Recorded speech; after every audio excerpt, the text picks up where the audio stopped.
Sud Radio Berkov dans tous ses états. Le face-à-face. Et nous sommes avec Harold Bernat qui a inventé une nouvelle devise: liberté, égalité, fraternité ou la mort. C'est dans son livre La défaite de la majorité aux éditions Atlantique Déchaîné. Et vous êtes professeur agrégé de philosophie à Bordeaux. Bonjour. Bonjour. Alors Harold Bernat, je vais vous dire, c'est une petite maison d'édition, mais c'est un livre vraiment qui m'a procuré un très grand plaisir. Pourquoi ? Parce que c'est un livre qui va dans la tradition française, qui date même avant les Lumières, et ça s'appelle quoi ? Avant liberté, égalité, fraternité, esprit critique. La chose la plus importante du monde. Avoir question à tout, je le radote tout le temps dans l'émission. Se poser des questions, ne pas penser que tout ça, c'est effectivement donné. Et que quand on vous parle, il ne s'agit pas de critiquer pour critiquer, il s'agit quand même de mettre en question, au sens le plus vrai du terme.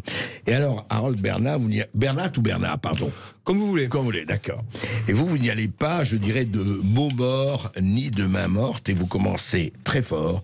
Encore une fois, ça s'appelle La défaite de la majorité, et c'est un must, c'est à lire. Pourquoi c'est à lire ? Je le dis, parce que quand vous commencez, et j'aime beaucoup ça, vous commencez par, et je lui dirais, l'exergue de Ray Bradbury dans Fahrenheit 451. Voici ce qu'écrit Ray Bradbury. Quelques cinglés, et vous penserez à quoi ? Vous pensez à nous. Quelques cinglés à la tête bourrée de poésie, ça les laisse froids. Ils le savent bien, et nous aussi. Tout le monde le sait. Tant que le gros de la population ne se balade pas en citant la Magna Carta et la Constitution, tout va bien. C'est-à-dire, effectivement, vous posez le problème qu'on connaît actuellement en ces temps sanitaires, mais qu'on a connu depuis toujours. C'est voilà, qui parle, de qui parle, et justement, les majorités, où sont-elles ? Et vous parlez de cette éthos critique, et vous avez fait un livre avant, à l'ombre, Horizon funèbre de la classe de philosophie. Et je voudrais que vous rappeliez justement cette fonction de la classe de philosophie et de la place qu'elle a aujourd'hui dans l'enseignement, et pourquoi cet esprit critique a disparu, en tout cas s'est dissous dans l'eau du pédagogisme. Alors merci André d'abord pour cette invitation et la bienveillance dans la lecture. Bon, on a élu en 2017 un président philosophe. Et ça a été évidemment construit à grand renfort de publicité, à grand renfort de construction médiatique, de tout un champ culturel français qui a tenu à nous vendre un fondé de pouvoir du capital comme un philosophe. Ça m'a donné l'occasion de réfléchir à cette question: que devenait aujourd'hui la philosophie dans l'espace médiatique ? Ça fait très longtemps que je me pose cette question. En tant que professionnel, puisque je suis professeur de philosophie, j'enseigne à temps plein en terminale. Depuis longtemps. Voilà, depuis 22 ans. 22 ans, oui. Et c'est mon métier, c'est mon gagne-pain. Voilà. Je fais pas des ménages pour vendre des livres. En fait. Oui, je rappelle que les ménages, c'est quand tel ou tel philosophe ou intellectuel, etc., va parler pour telle ou telle entreprise. Et je voudrais juste qu'on le dise tout de suite et touche effectivement pour une soirée ce qu'un professeur toucherait quoi en 3 mois. Voilà, c'est ça. Oui, en 2-3 mois. Oui. D'accord. En 2-3 mois. Donc c'est mon métier. Et sous ce quinquennat, donc du président philosophe, mon métier a été attaqué comme jamais. Puisqu'on a vu la fin de la série littéraire qui existe en France depuis 1808, enfin la classe de philosophie, l'enseignement de la philosophie. Donc plus de 200 ans. Et c'est un président philosophe armé d'un ministère... Fin de la série littéraire, ça signifie quoi? Fin de la série littéraire, c'est-à-dire qu'il n'y a plus de série dans le baccalauréat. Et la philosophie, qui était la matière évidemment dominante dans la série littéraire, avec 8 heures ou 9 heures d'enseignement, cet enseignement a disparu. Complètement? Alors, il n'a pas disparu complètement, il y a 4 heures pour toutes les séries. Mais par contre, il a disparu en tant que, évidemment, cet enseignement qui privilégiait un approfondissement, en particulier en série littéraire, avec une vraie formation, et beaucoup d'élèves d'ailleurs qui faisaient ensuite des études littéraires ou des classes préparatoires littéraires trouvaient dans cet enseignement vraiment quelque chose de très fort. Et donc le paradoxe, il est là, c'est que le président philosophe vendu par les médias est celui qui a détruit dans l'institution l'enseignement de la philosophie. Et la question derrière tout ça, évidemment, elle est simple, c'est que à qui sert le crime ? Et à qui profite le crime? À qui profite le crime? Et c'est très simple. Le crime profite à ceux qui n'ont pas intérêt à ce qu'on pense dans l'institution. Et je dis bien dans l'institution. Penser dans l'institution, c'est pas simplement jouer avec des éléments de culture générale. C'est donner aux élèves la capacité de réfléchir l'endroit où ils sont. les coordonnées dans lesquelles il se trouve. Et il se trouve que la spécificité de cet enseignement, qui est particulier évidemment en terminale, c'est que le professeur de philosophie ne peut pas se défiler. Il ne peut pas se défiler face au monde qui est le sien et qui est le monde des élèves.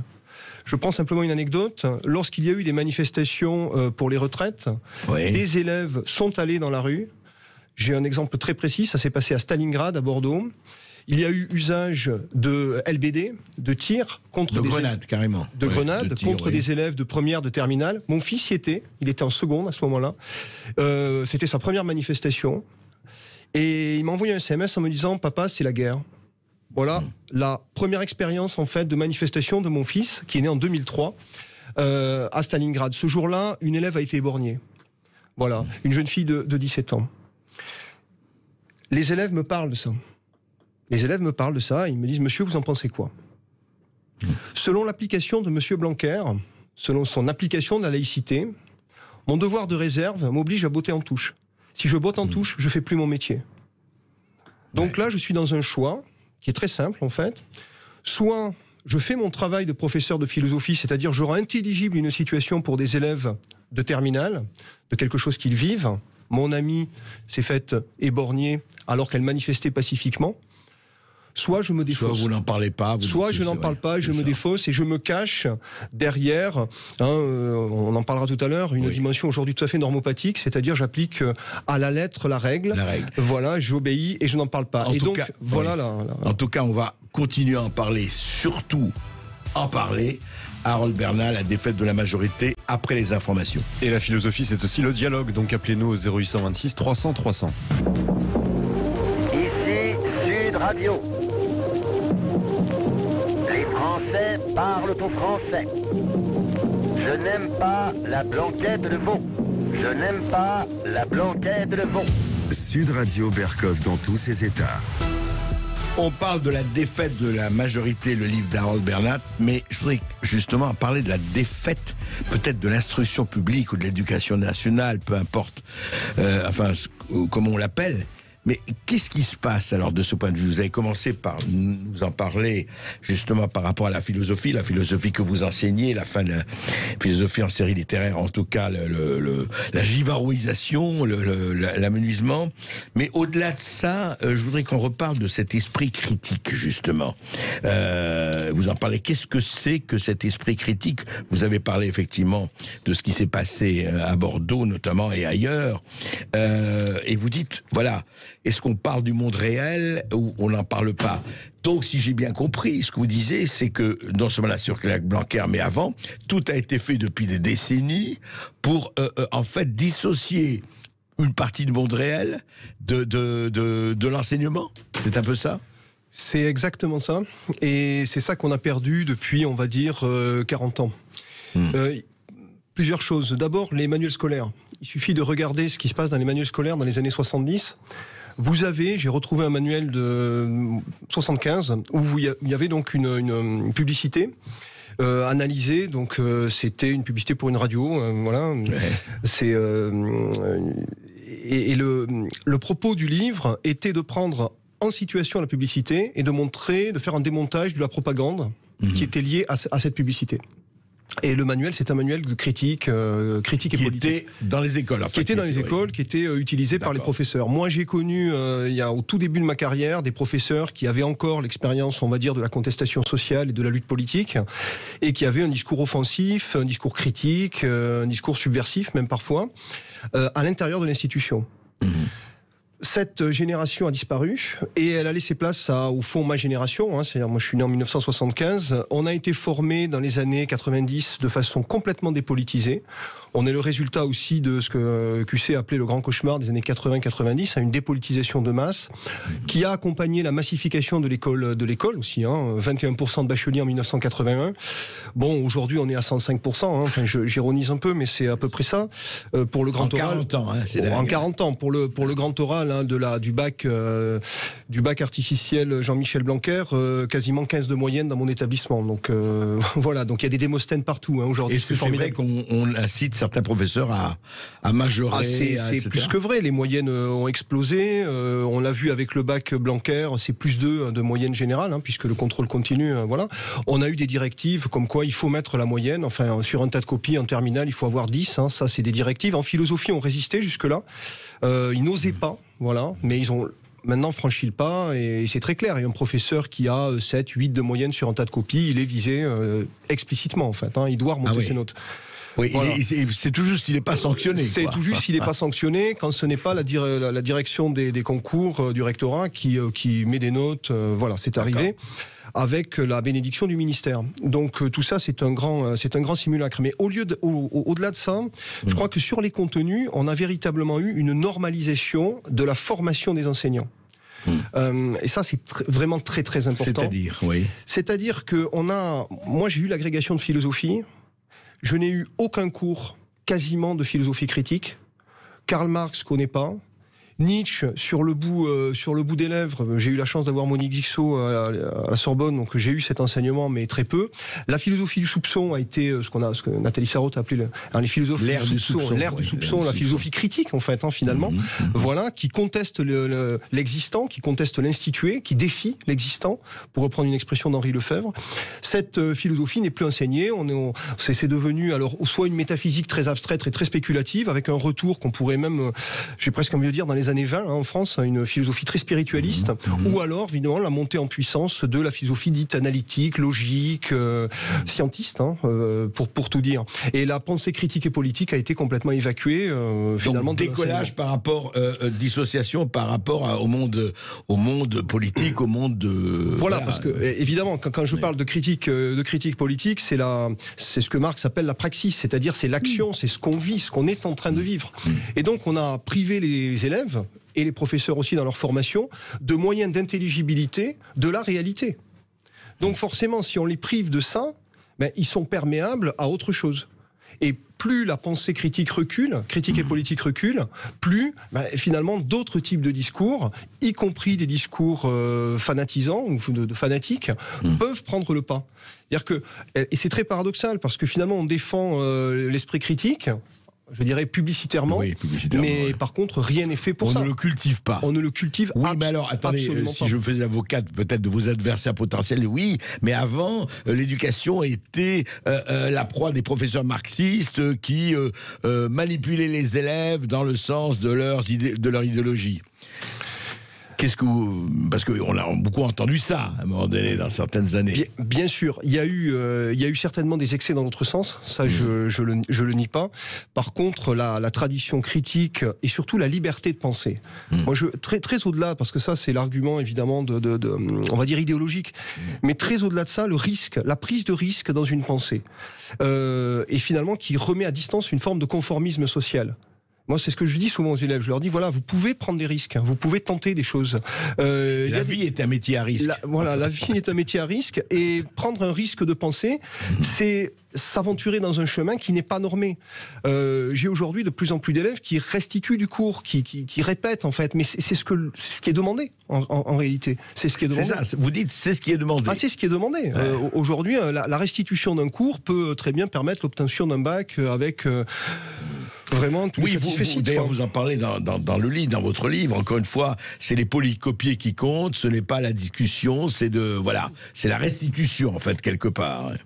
Oui, c'est la restitution parce qu'on a peur justement des espaces critiques et politiques. Et c'est cette peur des espaces critiques et politiques qui crée en réalité, l'effondrement.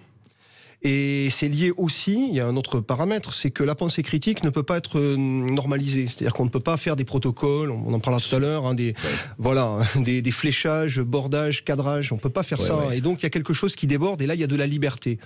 Et cette liberté... On ne peut pas faire au-delà de cette limite, votre ticket n'est plus valable dans la pensée critique, ça n'existe pas. Ça ne marche pas. Et bien sûr qu'il y a des excès, évidemment, mais qui seront compensés par un excès de critique. On me dit, mais souvent, alors comment limiter la liberté ? Mais il n'y a pas à limiter la liberté. La liberté se limite par la liberté. C'est avec plus de liberté critique qu'on va limiter les excès de la liberté critique. Par la liberté. Mais bien sûr. Bien sûr, lorsqu'il y a eu les attentats contre Charlie Hebdo en 2015, la première chose que moi j'ai observée dans mes classes, c'est que les élèves ne savaient pas ce qu'était Charlie Hebdo. Ils ne savaient pas, ils n'avaient aucune culture de ça. Et donc on a déjà montré, leur enseigner, ouais. on a montré évidemment des caricatures. J'ai montré des choses qui étaient évidemment parfois excessives ou qui ont pu être jugées comme excessives. Mais la discussion s'ouvre et une discussion libre où on peut dire des choses. Mais ces espaces se referment. Et à partir du moment où ces espaces se referment, c'est fini. Et le pire de tout, c'est que ces espaces se referment sous les coups de butoir d'individus, et en particulier notre ministre de l'Éducation nationale, qui prétend défendre la République, qui prétend défendre la laïcité, alors qu'il la détruit. Il détruit le principe fondamental de la laïcité, si on revient d'ailleurs à la loi de 1905, c'est la liberté d'examen critique, c'est l'esprit critique. Oui, c'est ça, c'est pas imposer des valeurs qu'on répète comme des perroquets, et c'est pas lever des drapeaux. Certains disent la laïcité, c'est respecter les religions. Non, c'est pas ça. Non. C'est interroger les religions ou le laïcisme toujours dans l'esprit critique. Mais vous avez l'impression, donc, ce que vous dites, Bernard, vous le dites dans votre livre, et c'est très passionnant, c'est qu'au fond, depuis 40 ans à peu près, tout se passe comme si on allait dire, non, l'éducation nationale, l'esprit critique n'a plus rien à voir dans l'éducation nationale. Enfin, je schématise un peu, mais... Absolument, parce que en fait, le problème, c'est que l'éducation nationale, depuis, on va dire, la fin des années 80, a eu véritablement une autre fonction. La question de la massification, la question aussi de l'intégration, c'est-à-dire qu'il faut absolument trouver des exercices qu'on peut répéter, qu'on peut calibrer, pour pouvoir évaluer et pour pouvoir délivrer des diplômes. Voilà, c'est ça, je dirais, l'impératif. La formation à l'esprit critique suppose un rapport à la tradition. C'est pour ça que moi, je n'oppose absolument pas tradition critique, enfin tradition et esprit critique. Ça, c'est pas... Non, il faut de la discipline. Il faut connaître la tradition. Mais bien sûr, il faut de la discipline pour former l'esprit. Il y a des études, alors ça mériterait d'ailleurs presque des travaux universitaires sur les manuels scolaires, mais on a vu une déperdition des textes. C'est incroyable, mais des textes qu'on peut qualifier aujourd'hui de réactionnaires, ou qu'on qualifierait de façon stupide de réactionnaires, ou des textes de la critique marxiste. Moi j'ai trouvé des manuels avec Lénine, avec Staline, dans des manuels scolaires. Mais c'est très bien le texte de Staline, pour montrer à quel point en 1907, il était capable en fait d'élaborer un discours intellectuellement très solide, et comment on répond à ça. Voilà, moi ça m'intéresse dans une classe en fait. Ça c'est très très important. Aujourd'hui c'est plus ça, on a les fables de La Fontaine. Aujourd'hui, on a les fables de La Fontaine, on a du béni oui-oui, on a de la moraline en fait. C'est ça qu'on nous demande d'enseigner aux élèves. Et les élèves, qu'est-ce qu'ils voient ? Ils voient La Fontaine n'y est pour rien d'ailleurs. La Fontaine n'y est pour rien d'ailleurs. Et qu'est-ce qu'ils voient eux ? Ils voient une société où ils sont obligés, on en reparlera, de suivre des protocoles complètement délirants. Une société dans laquelle, quand on manifeste, on est ostracisé, où on nous tire dessus avec des LBD ou des grenades. C'est ça qu'ils voient. Voilà. Ils voient qu'ils sont infantilisés. Et ils vont chercher ailleurs, parce qu'ils ont des sources d'information, et ils regardent, sur Internet en particulier, et donc il y a un divorce complet.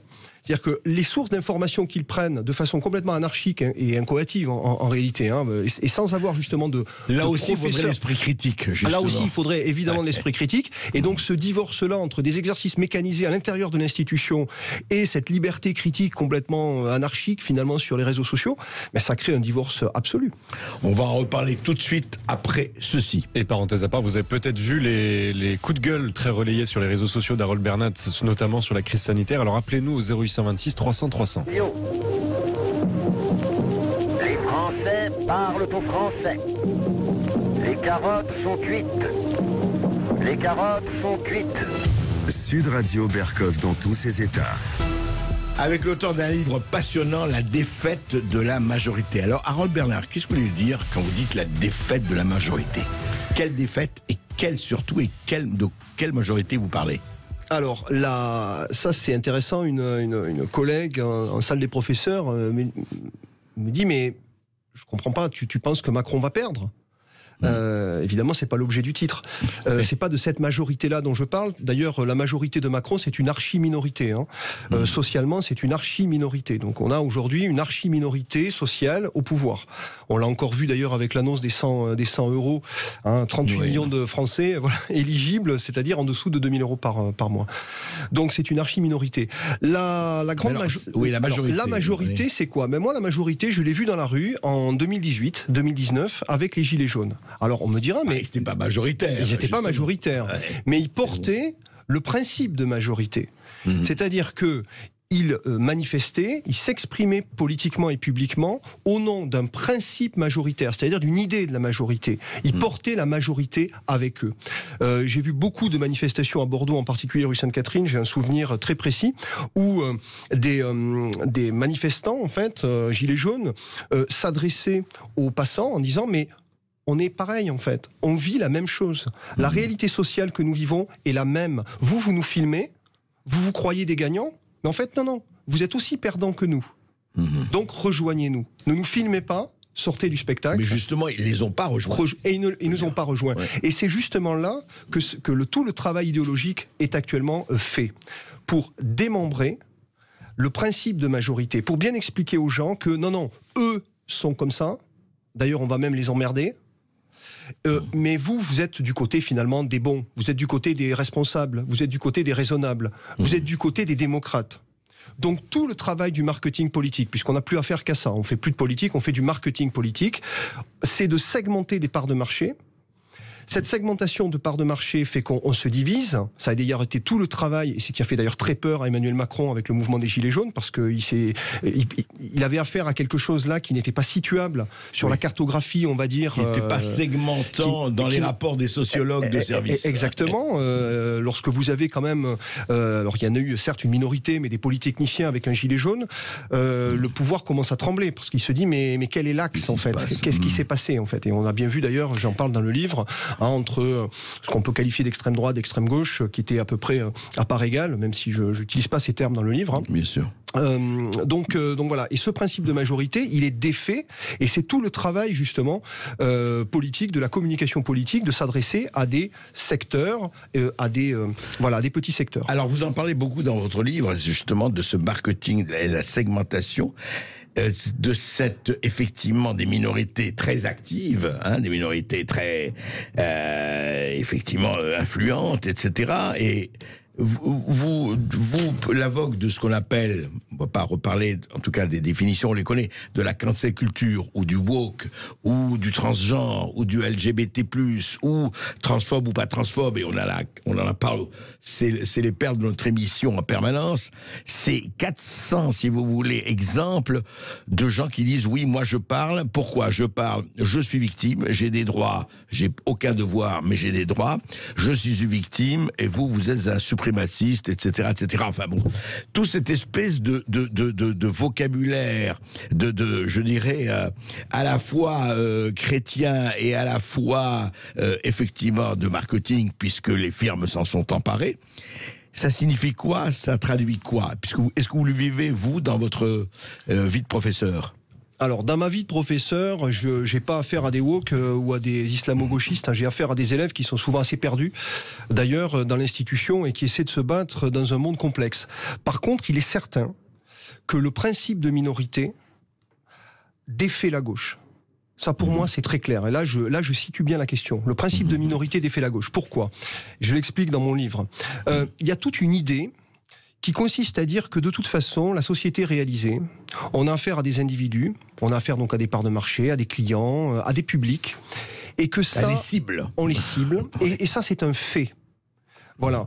Finalement, Nietzsche utilise le terme de fétaliste. Pour moi, c'est une gauche fétaliste. C'est une gauche en fait qui entérine le monde comme il est et qui a renoncé justement à la transformation sociale. À partir de là, elle se dit quoi, cette gauche? Elle se dit il faut faire des paquets.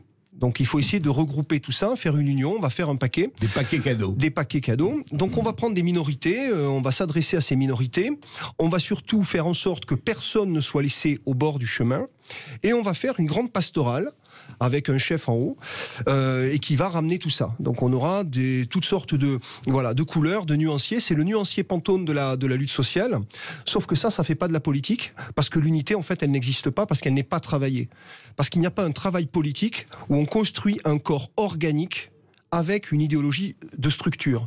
Moi, je suis frappé de voir que lorsque je parle, puisque c'est la ligne que je défends, de république sociale, quand je parle de république dans les mouvements sociaux, on associe ça très clairement à l'ordre bourgeois. D'abord, c'est À la République, c'est devenu l'ordre bourgeois. l'ordre bourgeois, et c'est devenu l'ordre bourgeois d'une minorité. Donc on ne comprend même pas en fait que cette idée de république et donc de citoyenneté, c'est justement ce qui nous rassemble. Et ça, c'est très fort. Et ça, je l'ai vu avec les Gilets jaunes, justement. La République sociale, la citoyenneté, l'égalité, les principes, en fait. Et d'ailleurs, beaucoup de Gilets jaunes revenaient au principe de la Première République, liberté, égalité. C'est-à-dire, c'était... Enfin, voilà, et c'est toujours le cas. Faut se rappeler, alors, dites-moi, ça a beaucoup joué, alors, à votre avis, puisque vous appartenez à la mouvance de la gauche, le rapport Terranova de 2011. Il faut plus s'occuper du peuple, il faut s'occuper des femmes, des migrants, des ceci, des cela. Et ça a été quand même, il y a 10 ans, ça a été quand même assez fort. Enfin, ça a beaucoup joué, ça. La question des minorités, il y a des minorités qui peuvent être socialement dominées, ça je le nie pas, mais le problème, en fait, c'est que pour faire gagner ces minorités, il faut accepter un devenir majoritaire du corps politique. C'est ça le problème. Et là, on a véritablement un problème de compréhension du politique. Il ne s'agit pas de faire valoir sa voix pour se dire j'ai emporté ceci ou j'ai emporté cela. Il s'agit de s'effacer dans la lutte sociale devant un principe qui nous dépasse. Voilà. Et moi, je pense que l'englument, le collectif et l'englument en fait dans nos sociétés matérialistes et somme toute assez nihilistes fait qu'on a renoncé à ça. On a renoncé à porter cet idéal. Voilà. Et y compris chez des penseurs qui, pour d'autres analyses, je cite Emmanuel Todd, ont des analyses qui me paraissent très fortes. Mais lorsque, par exemple, je lis Emmanuel Todd sur la marche du 11 janvier 2015 et qui nous explique, il parle des petits blancs cathos, je ne suis pas d'accord.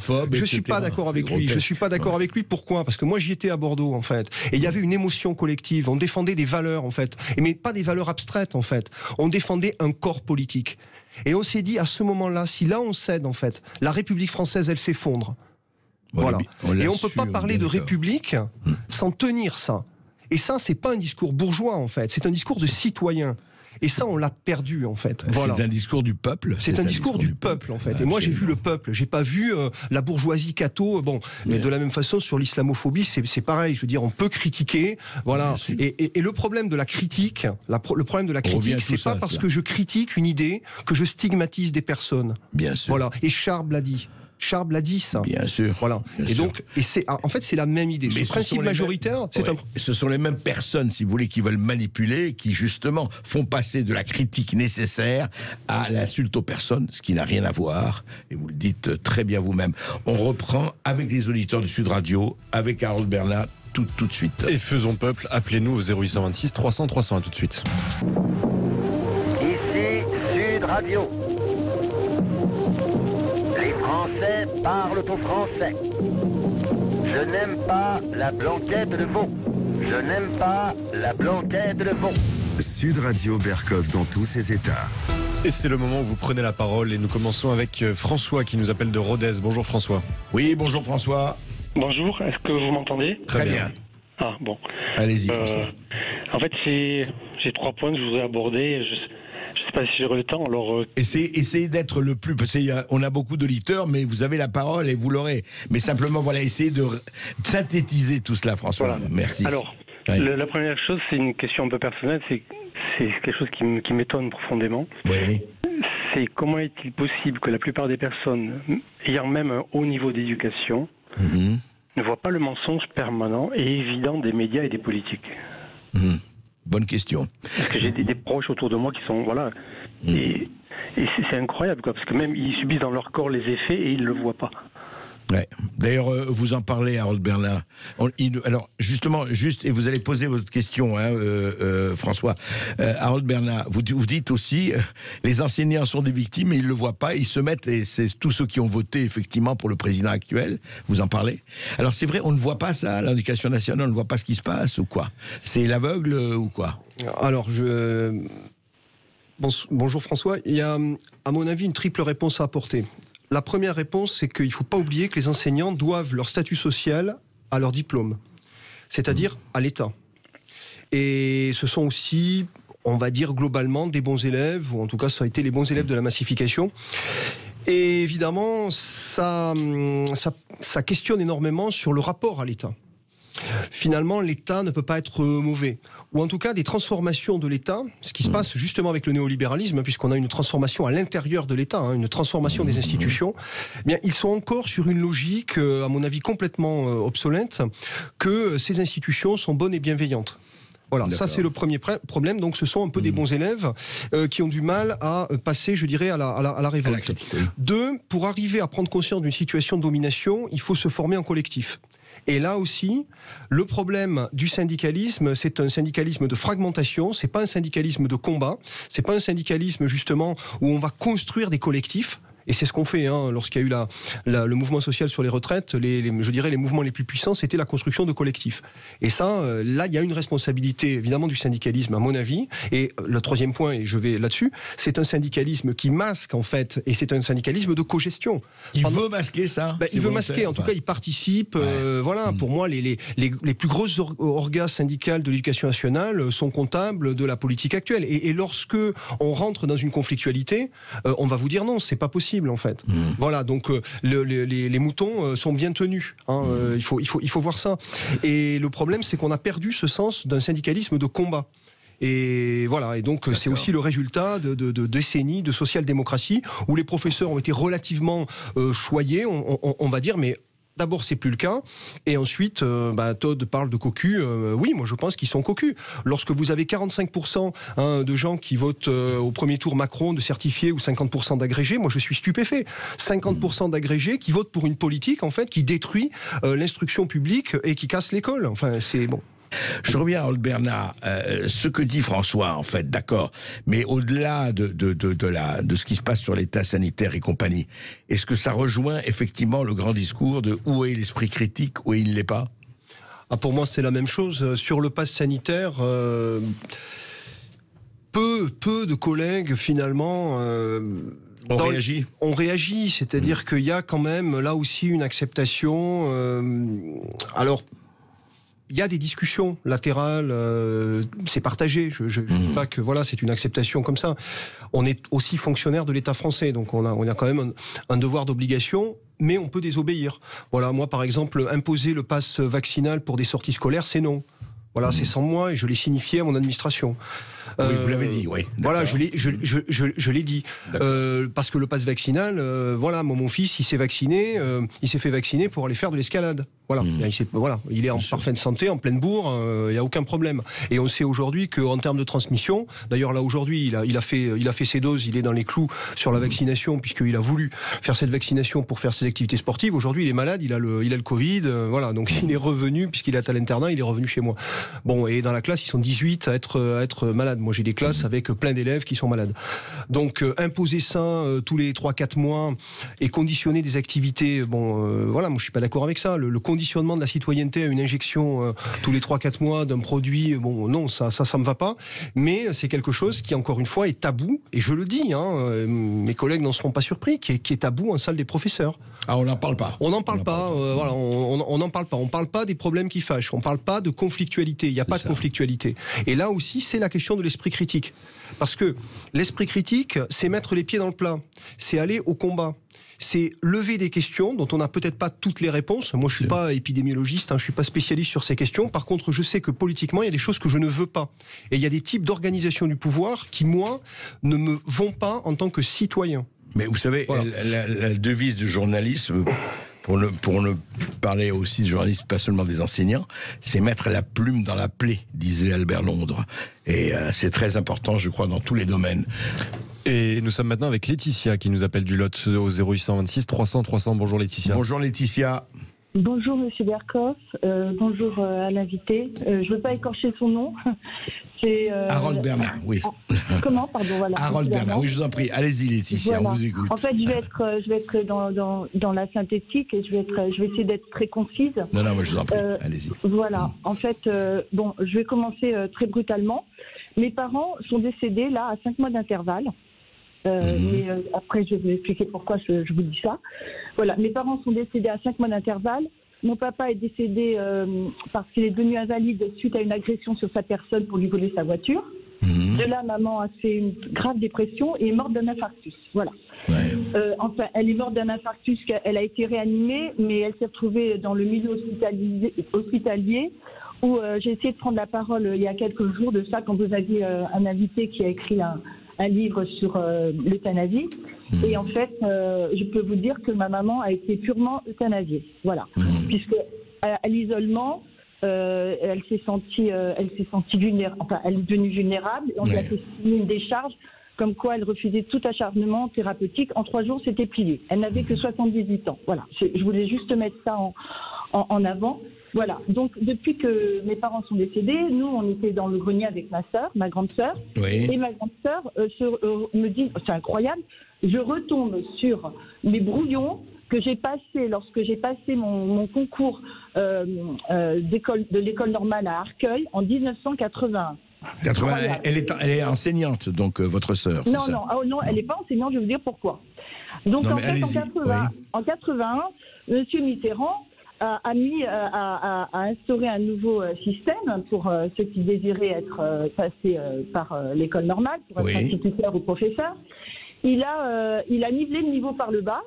En fait, il s'agissait de passer seulement 2 disciplines, enfin deux matières, en français et une matière littéraire et une matière scientifique.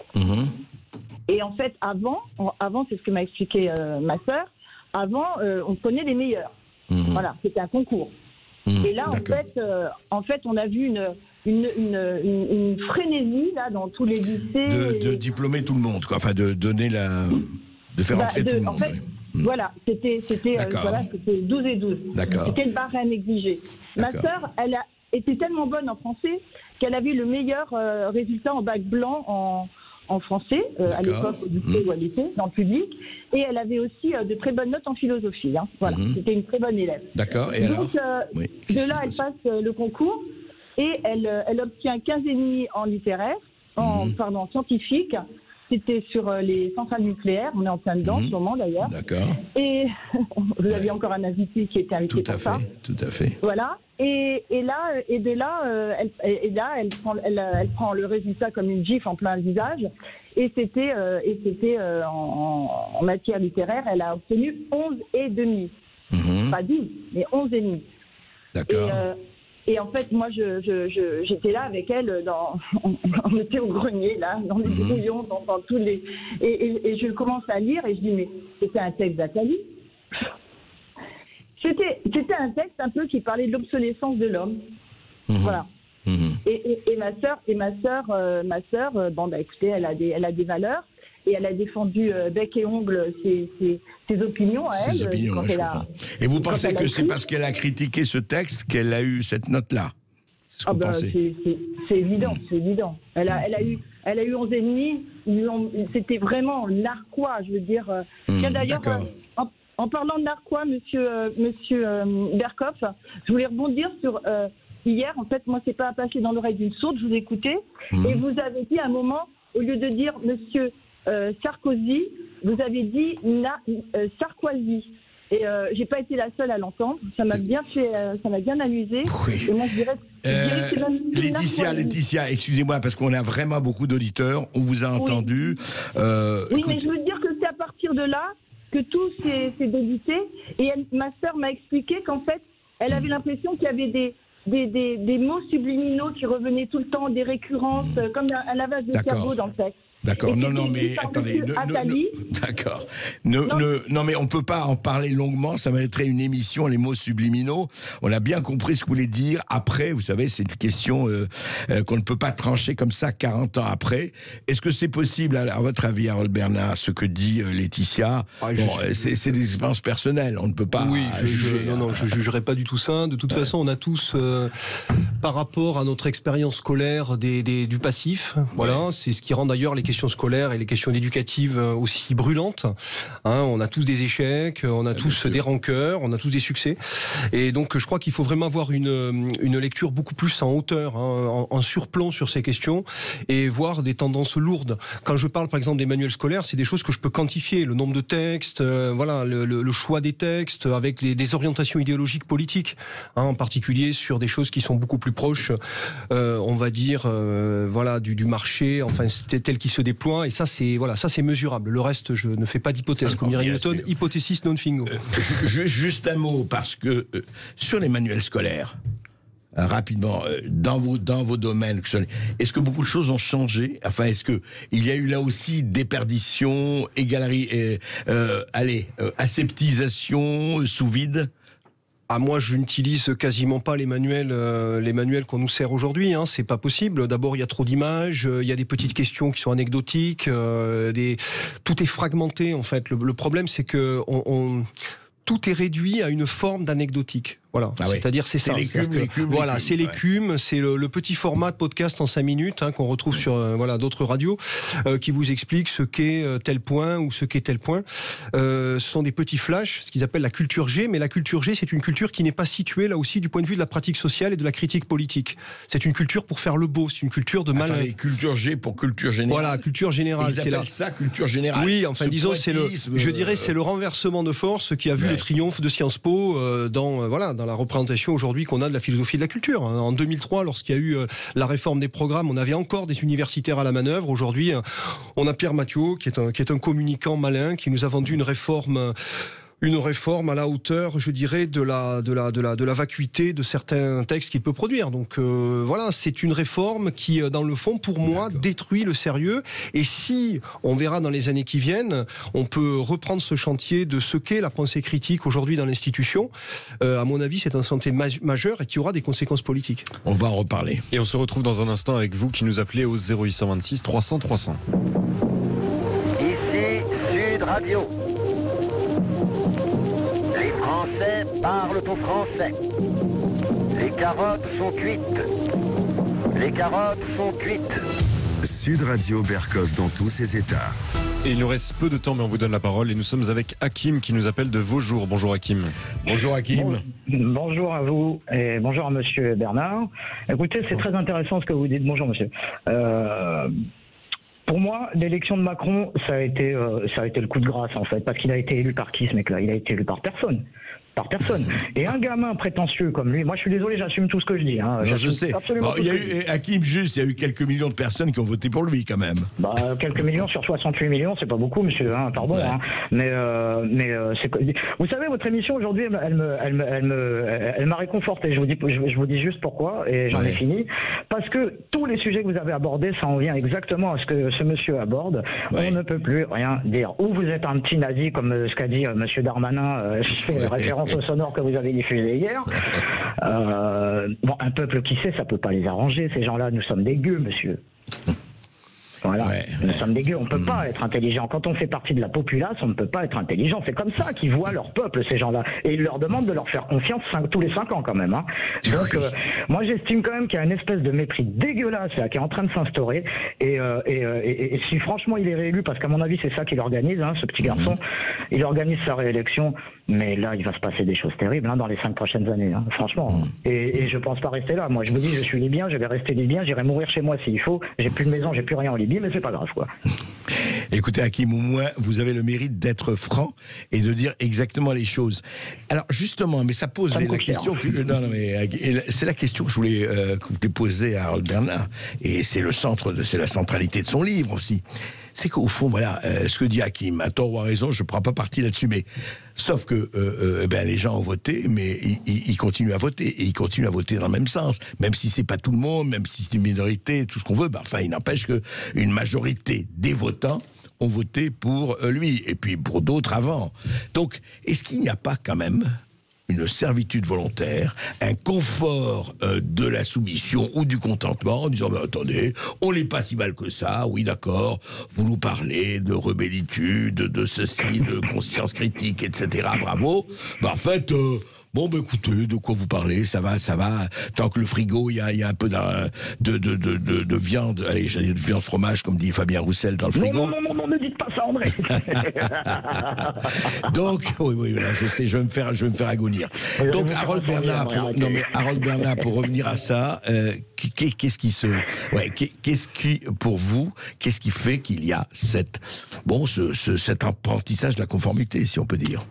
Alors, je partage en grande partie la crainte d'Hakim sur la suite. Si, en effet... se passe ce qui a l'air de se passer. Enfin, la trajectoire semble être celle-ci. Je pense que le prochain quinquennat sera terrible. Socialement, ce sera terrible. Ils sont allés trop loin.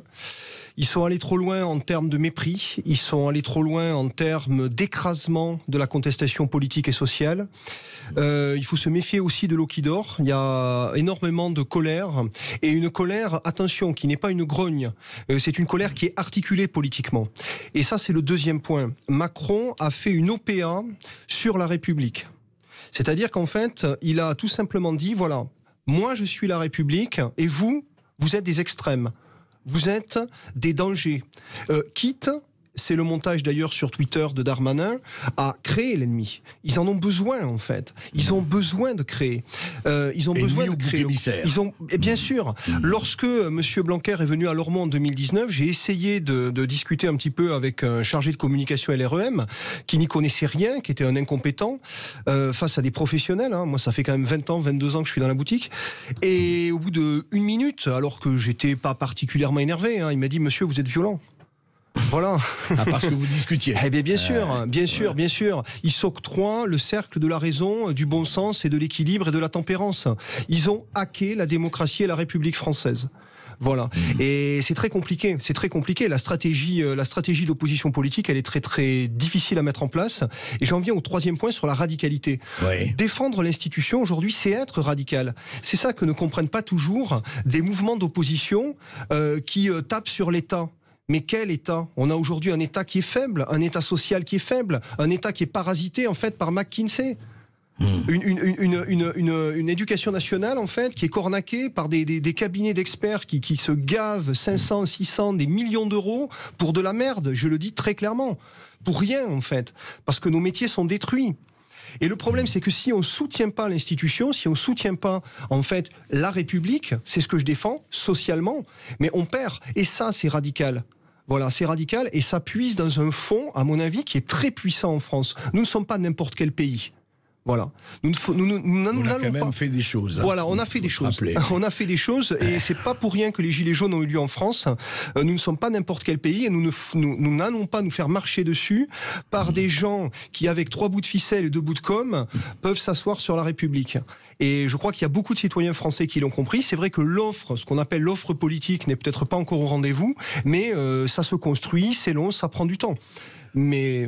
Eh bien, écoutez, on va suivre ça. En attendant, on va suivre ça, évidemment. Qui votera verra, d'ailleurs. Et en attendant, lisez, je le répète, vraiment lisez La défaite de la majorité de Harold Bernard. Un livre vraiment qui vous ouvrira. Et un livre qui sort demain. Et d'ailleurs, pour ceux qui ne le voient pas, vous êtes venu en studio avec le discours de la servitude volontaire de la Boétie, qui est un excellent complément à ce livre. Absolument. Je veux juste, si j'ai une seconde, il est certain qu'avec la liberté, on perd aussi la vaillance. Les gens soumis n'ont ni ardeur ni pugnacité au combat. Et on a aujourd'hui besoin de combattants, pas de communicants. Et ils ont très peur des combattants, les communicants, justement. Merci beaucoup, Harold Bernat. Et cette interview sera, comme d'habitude, disponible en podcast et sur YouTube.